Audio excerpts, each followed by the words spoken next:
28 Şubat ve FETÖ yargısı mağdur edilen aileler tarafından ziyaret inisiyatifi kurmuşuz. Bunun sebebiyle sizi ziyaret edelim dedik. Biz bazı sıkıntılarımız var. Özellikle Zeynep teyzemizin oğlu kendisi öğretmen zaten. Evet. 2000 yılında Hakkari'de görev başındayken FETÖ örgütü tarafından o zaman emniyet kolları tarafından gözaltına alındılar. Halen daha cezaevindeler 18 yıldır. Şimdi bölgede malumunuz Marksist Sosyalist bir örgüt var, PKK gibi örgüt. Ve CİTEM, Balyoz, Ergenekon gibi bir takım oluşumlar vardı. Bunlar da birisi de tabi ayrıyeten FETÖ terör örgütü dediğimiz bir yapılanma vardı. Bunlar alanda sadece kendilerinin söz sahibi olabilmesi için gerek yargıda, gerek emniyette, gerek askerde, gerek medyada ciddi manada bazı yerleri ele geçirmişlerdi. Bu alan kalkmasından dolayı birçok İslami hareketlere yaşam hakkı bırakmadılar, çalışma hakkı bırakmadılar. Bunlardan birçok şeyimiz var, İslami hareketler var. Bunların başında o bölgede özellikle Hizbullah hareketle bilinen cemaata bayağı bir zulüm yapılmakla beraber birçok 28 Şubat'tan olsun, gerek bunlardan olsun biz de size rapor getirdik inşallah. Bunları size sunacağız hocam.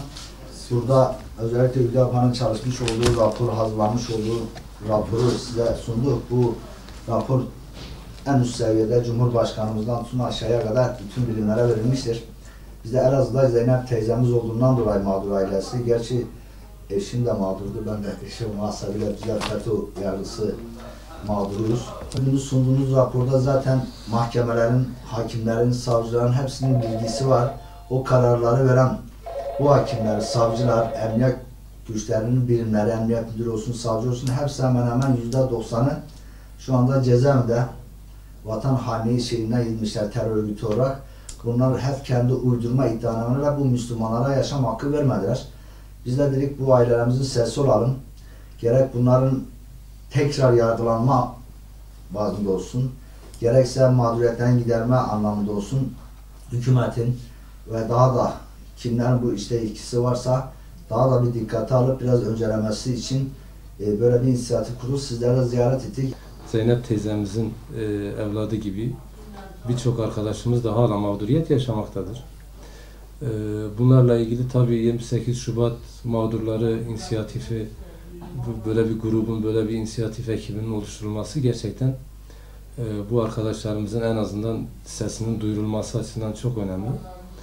Biz de sendika olarak tabii ki insanın olduğu her yerde, mazlumun, mağdurun olduğu her yerde biz varız diyoruz. Sağımıza solumuza bakmadan biz varız diyoruz ve orada dini, dili, meşrebi, rengi ne olursa olsun bir insan hakkı ihlali varsa orada sonuna kadar o kardeşlerimizin yanındayız. Bugün sendika olarak ne yapabiliriz? Bunu inşallah dosyanızı teslim aldım ve bu dosyayı Perşembe günü genel merkezimizde yapacağımız toplantımıza yönetim kuruluyla birlikte gideceğiz bu Perşembe günü. Ben oradaki genel başkanlarımıza dosyayı ileterek burada yaşanan mağduriyeti bizzat kendim şifayen anlattıktan sonra dosyayı da sunacağım.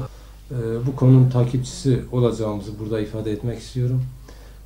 İnşallah Cenab-ı Allah bu kardeşlerimizden kısa zamanda bu haksızlık sonucunda mağduriyet yaşayan kardeşlerimizin tekrar özgürlüklerine kavuşmasını, haklarına, bütün haklarına kavuşmalarını Cenab-ı Allah nasip eder. Biz de acizane elimizden geldiği kadar bunun takipçisi olacağız ve elimizden geleni yapacağız inşallah. Allah razı olsun hocam.